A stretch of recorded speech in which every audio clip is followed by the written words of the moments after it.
So we have Evguenia. We'll be talking about education and training.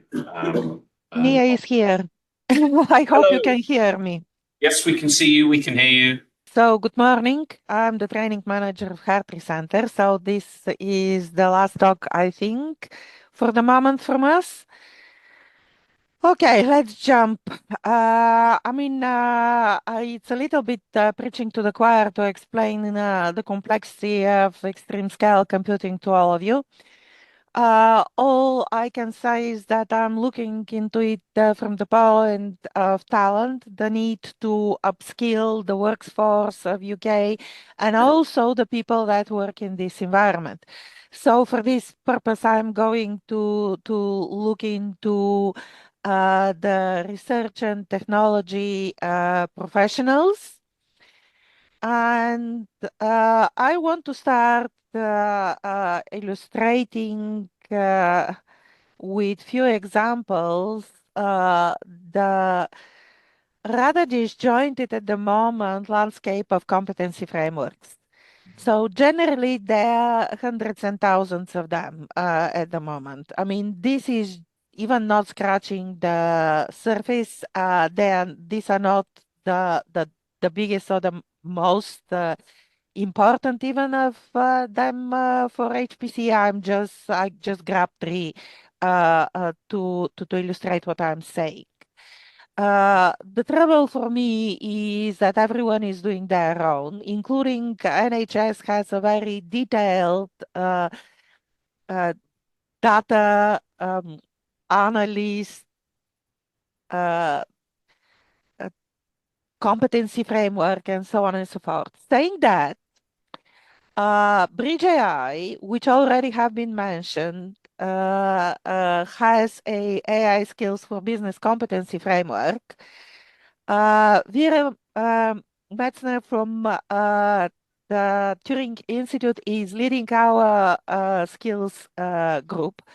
And we are really very keen to work with everyone that has any other competence mapping exercise in order to ensure some sort of coherence, because otherwise we are looking subject-wise or particular professional profile-wise, not thinking about how all these different areas actually link. So my favorite exercise, write everything on a slide and scare everyone to start with. So generally, when we are looking in our expectations for the people that work in the HPC area, seems to be growing exponentially from year to year.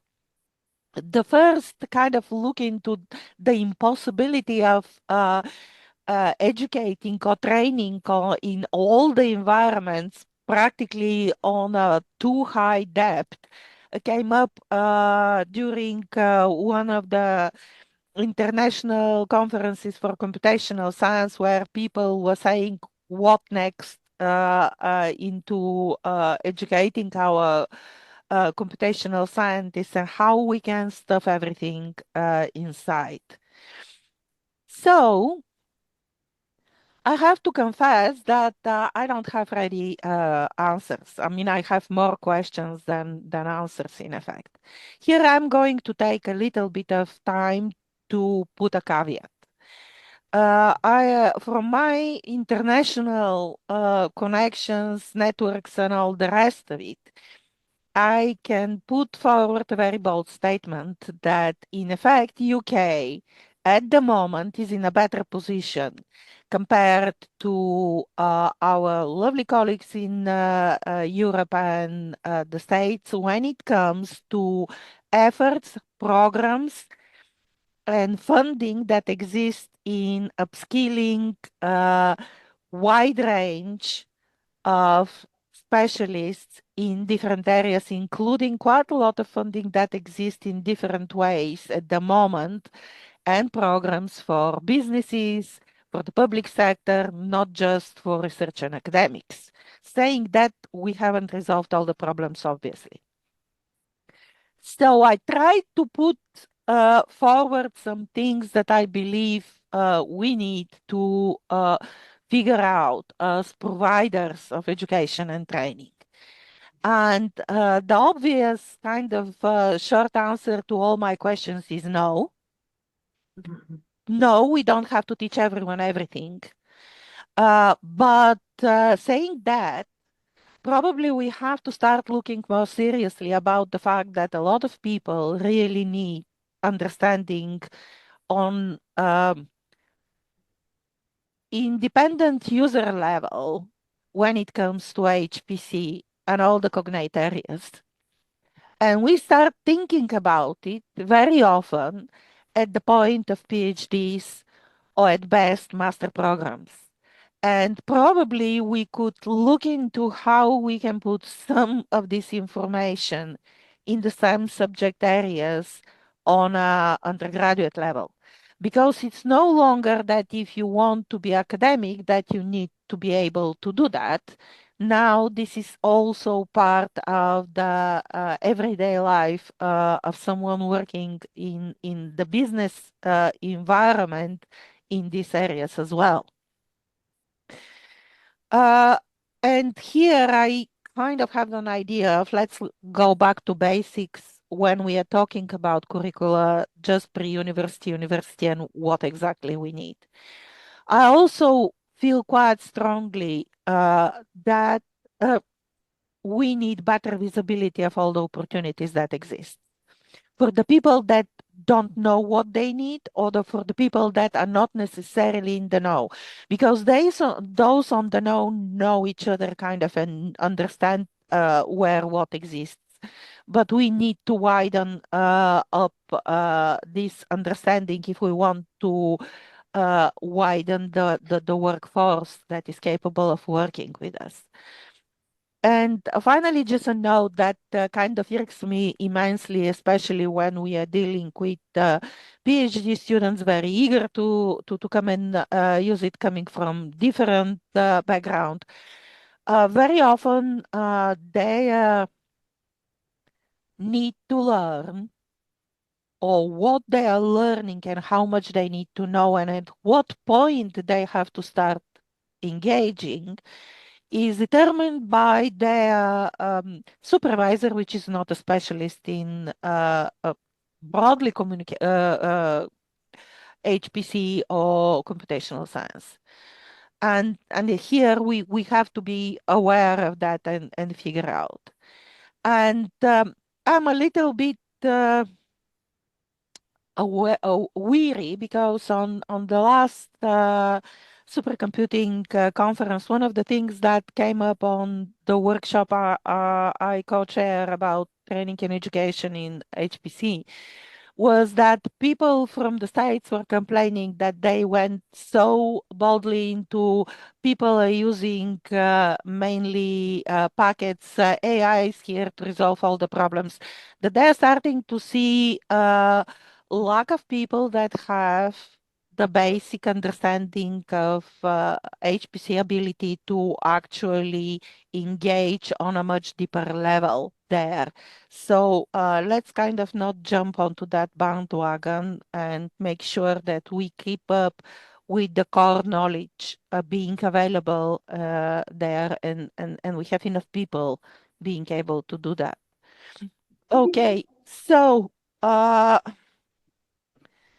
yeah, the clear educational landscape picture. We have so many people that are doing such a great work. I mean, EPCC, DIRAC, Hartree Center has this huge program that is free access. There is plenty of opportunities across universities. We have Turing. But is it clear, as I said, for people that are not necessarily within the environment, what exactly it is? And shouldn't be we're looking into how to support that? And also just making sure that, yes, obviously, a lot of people will be teaching more or less the same thing because it's absurd to expect that one place can deliver to all. But how we emphasize the complementarity of provision in order to ensure that people can gain this understanding and go forward. And finally, I mean, everyone of you that have dealt with training have had this absurd situation where someone comes, have practically no understanding of HPC, and thinks that in 5 days they will learn as much as the lecturer that needed at least 10 years to get there. And why I'm saying this, in Hartree, we try to emphasize this all the time. We are not education. If you need that in-depth, full understanding, go to university and you will learn it there.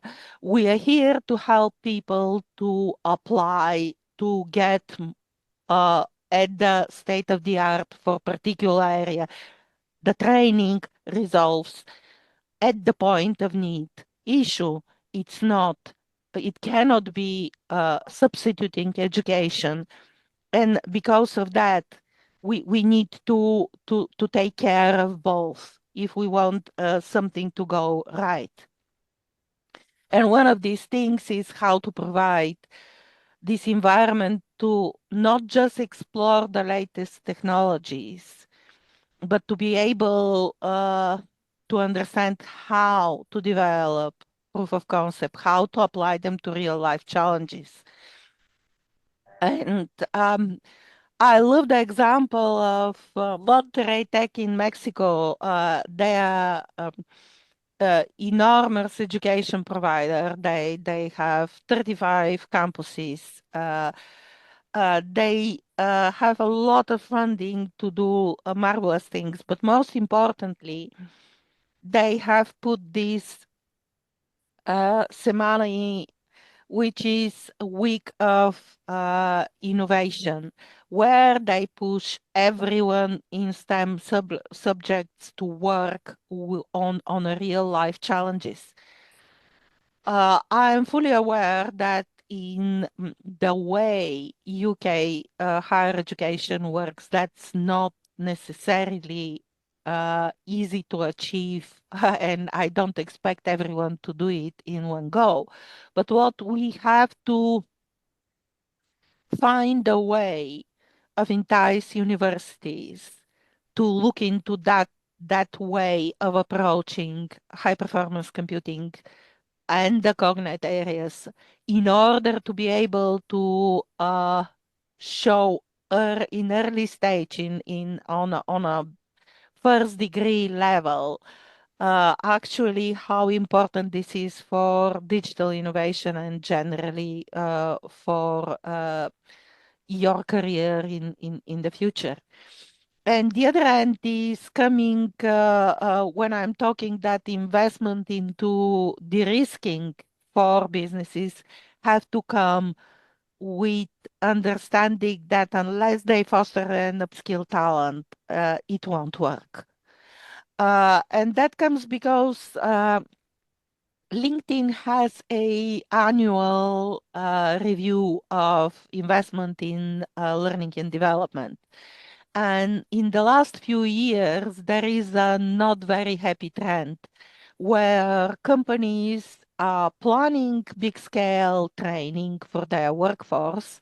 And this response is about 40 to 50% of of the people involved are saying that they do plan it. Unfortunately, only 4% is actually doing it and saying that they have gone through it. And we can see this. A lot of companies reluctant to invest into upskilling of talent because they think that there is somewhere out there something that sounds like GTP or whatever, and they can plug their problems and it can spit them out without investment into talent. And we all know how wrong is that. So I hope I'll stop here moaning, but I think the fact that we are doing well doesn't mean that we can do significantly better.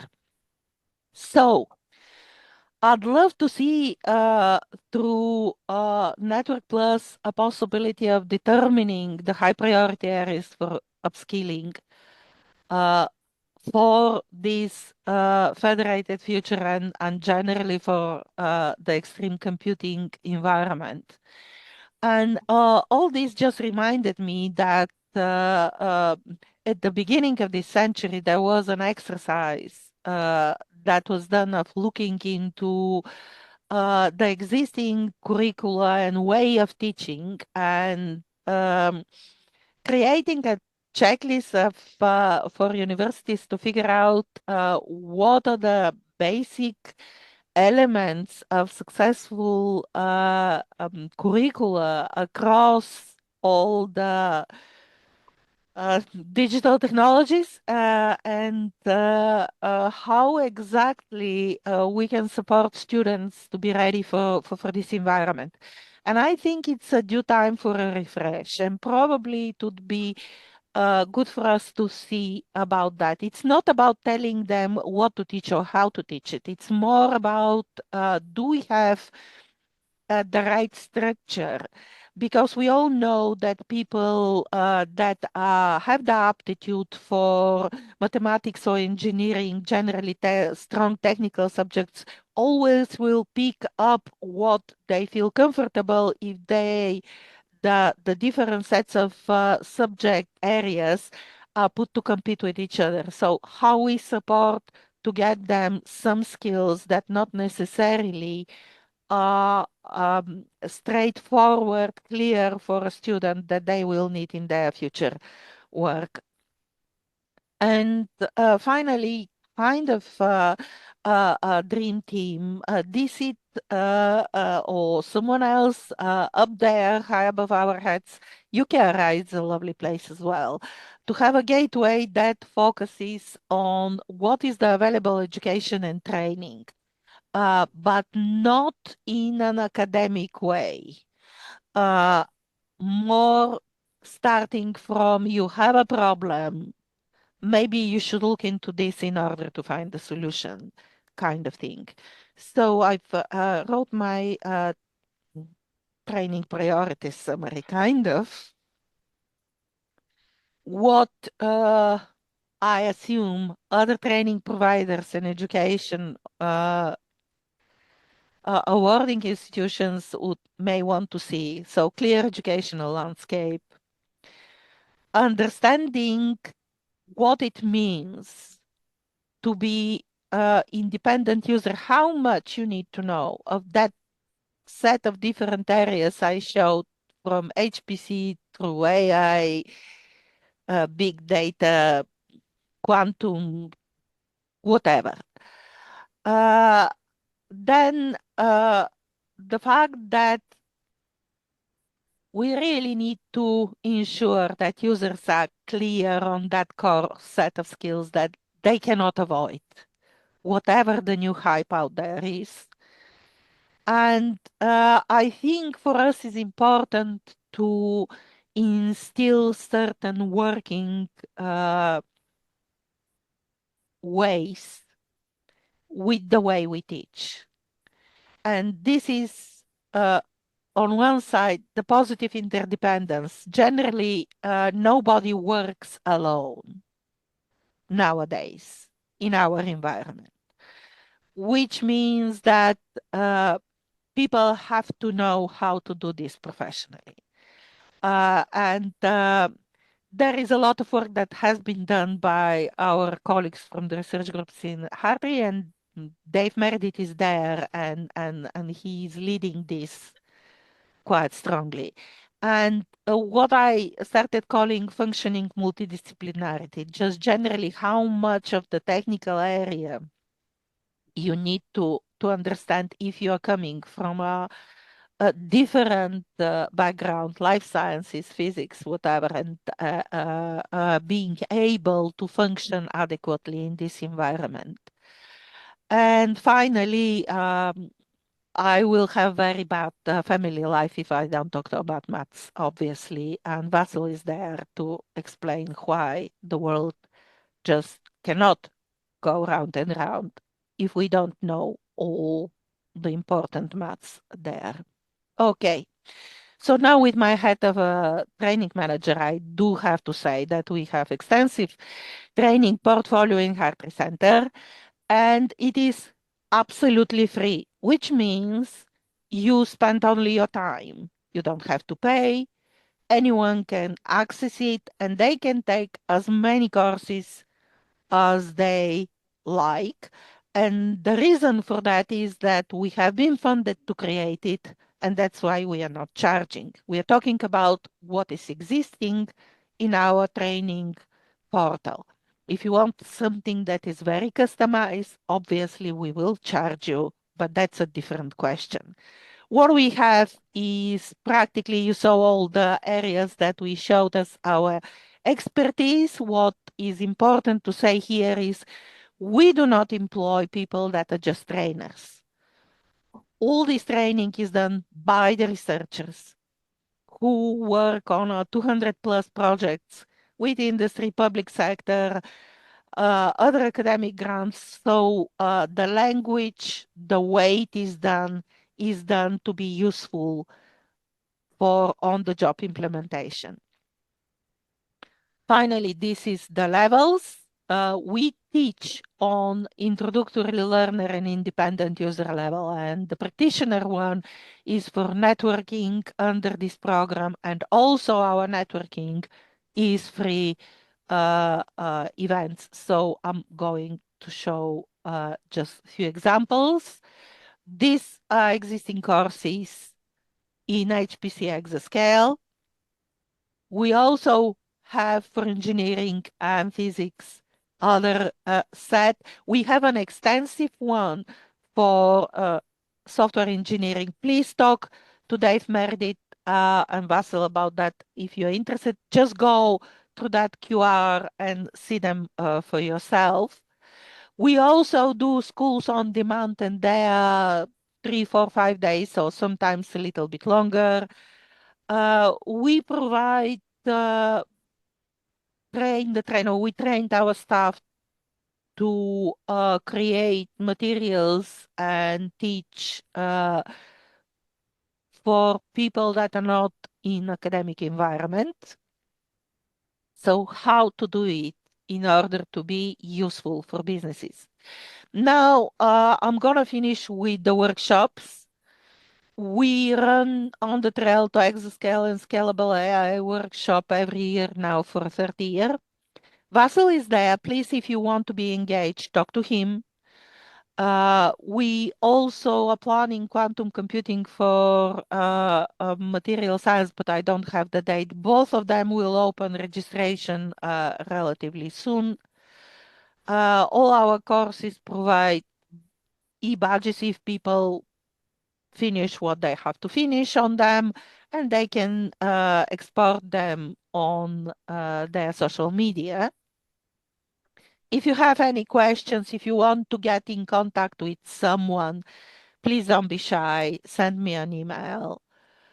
And all this will be provided through Joe will upload this presentation. So that was all from me. If you have any questions. Okay, thank you very much. So do we have any questions? I just want to say thank you very much for that really interesting presentation. I'm Alison Littlejohn from the Knowledge Lab in the Institute of Education at UCL. So this is exactly my area. And I think it's very complex, the situation you're addressing, because the types of learning you're talking about are everything from people who are learning at a reasonably basic level to people who are very experienced and trying to apply complex knowledge to their work. And also the fact that knowledge is changing all the time means we really have to rethink the curriculum, the pedagogy, and how people learn. So, my question is really about how you go about thinking about that. And, it's an interdisciplinary problem. I'm just wondering if you are working with the people who are doing sort of research and development on pedagogy for professional learners. Yeah, it was pleasure being on your conference last year. We were all my team was there, but we were distance from our office, but we followed through. It was quite interesting. I mean, our pedagogy is based on several tiers. We are quite happy to talk to you. We have a team of three, specifically two people with very long educational background who are dealing with that. We have a specifically dedicated member of staff that is looking into the way of teaching, the methodology of it. It is really important to do it the right way. I didn't stop much about talking about what type of pedagogical theories we are implementing. But it is really crucial to find the right language and the right way when it's presenting information. And we have been working on this portfolio now for 3 years, and we continue developing and changing and improving this. It is challenge, especially when you are addressing people that are not in academic environment and that not necessarily have technical background. And I'd love to be in contact with you and continue talking on that one. I think we have to be quite aware of the need of the modern pedagogy when we are addressing such a diverse audience. And specifically, the way we teach, I believe, is crucial in order to create. My problem is that until one finishes university, it's very often a very singular teaching as individual, learning as individual with very little exposure to collaborative knowledge creation. And when people go into this team environment of work, very often they think that all that takes is information exchange and then drag your own work into your own corner and deal with it there. And with this very complex multidisciplinary environment in which we are put now, I think this is very low level of collaboration. And until we start providing the possibility for students to understand this before they leave main education, we would be having problem recalibrating their minds in order to work effectively in collaborative environment. But this is, I think, very specific. As you can guess, something we love to look into. We are working on. So please contact us. It would be great to continue this conversation with you. Thank you. I'll get in touch and we can talk offline. Yeah, that would be fantastic. Thank you. Is there another question? Jeremy?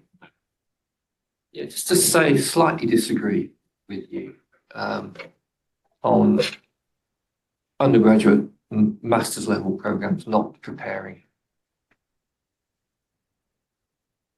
I'm not saying we are totally not preparing. Yeah, can please. I actually finish? Sorry. Yes, please.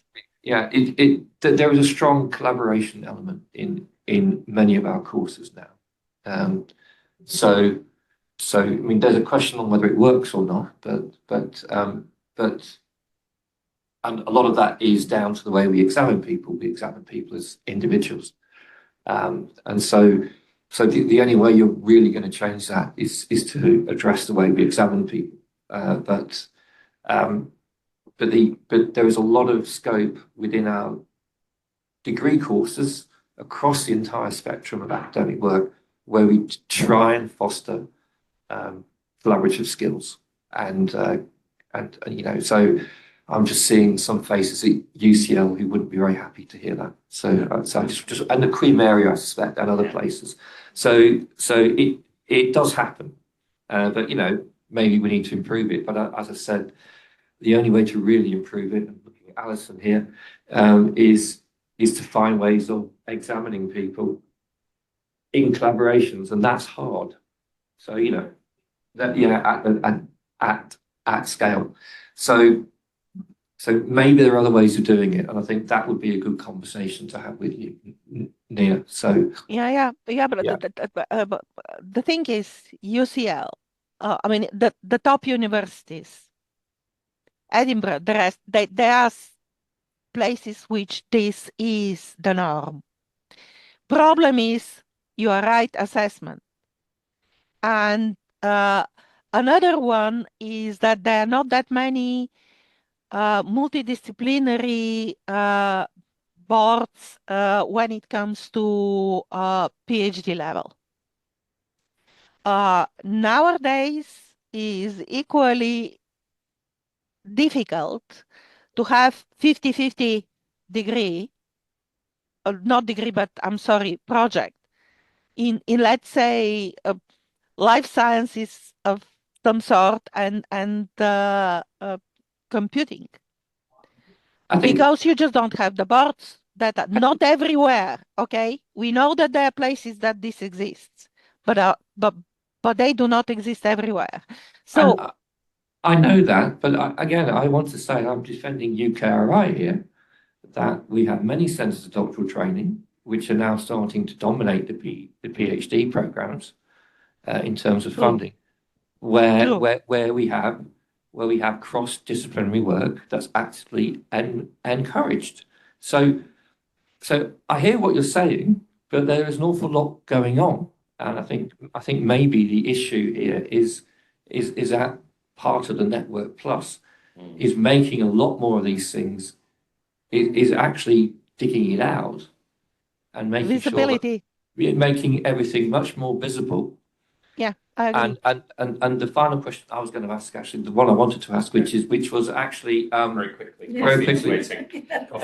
Coffee's waiting. Okay. Is the final question I was going to ask is, I would say, Nia, that one of the most useful things that Hartree could do is to make sure when we do the community projects, you embed yourselves into them. You know, and what we do, and I think Alison, would be great if you did this as well, is that when we have these community meetings and these community projects, one of the things we try and collect and harvest are the very things that you've been talking about. I think that would be fantastic if you and others could really take a lead on that. I think that would be brilliant. So I agree with you. We definitely have the responsibility to do that completely. And just have a sentence at the end. I know that I showed quite a lot of things that sound critical. My intention is not to say that things do not exist. I know they exist. And I know how many good examples we have. I just think that we can do even better. And specifically when it comes to visibility and understanding how we link with the people that would most benefit and not necessarily are aware of all this. So yeah, I agree completely with everything you said. I think we have possibility to do something really good with the Network Plus. Okay, thank you very much. Thank you very much. Sorry I'm not there, but right. Please, Bugger Vasil and David. Louise, a very quick thing, okay. Very quick. So I want my cake. Excellent. I want cake too. Could you please, in the competency frameworks, include the research strategy, professional research strategy investment managers and research managers and research community managers.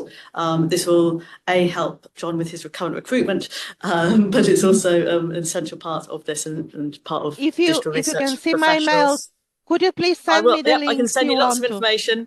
And the other thing I'll put it in the slides. Excellent.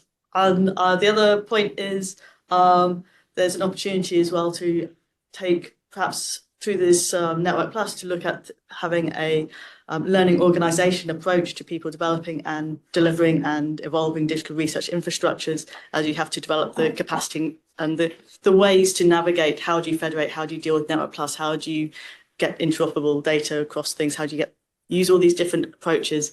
And that is a skill in itself. Yeah. And so how we can manage to navigate that, and whether there's things we can learn from the EU project called RI Train, which is looking at establishing a European School for Management for research infrastructures, whether a digital infrastructure type equivalent might be also of interest. Very Yes, good. of course. Thank you very much. So just as I will use my privilege as the chair to say the final word, which is, I think, one of the interesting things here is understanding what the scope is for all these interesting things within the Network Plus and how it will interact with all the other things that UKRI is funding, and how we join that up in a sensible way and don't replicate effort that doesn't need replicating, but do explore things. It's very clear that training is very, very important, but we see this huge scope, and somehow we've got to find a way to whittle that down into what fits within this particular project and what the critical bits that manageable time scale that we can do on the very short time scale that we've got. You look like you want to say something, Sophie. How much do you pay? If you can say it in a minute. Oh, yes, I'm a very concise person. Yeah, just to say that skills is a really important part of the DRI programme remit, and I sit on the project board for this project, and I work very closely with the talent and skills team at UKRI, and we have like regular dialogue with them about all these things. They're putting into the spending review a bid around talent and skills, specifically around digital and technical professionals. So this is all linked up, and I think, yeah, as Jon said, very important to make sure that the remit of anything submitted within this project kind of really feeds into the remit of the project. But there is that dialogue there going on in the background as well. And if you're interested to talk to me about skills related stuff, then come and grab me. Thanks. Thanks very much. Right, that really is it. Coffee is waiting.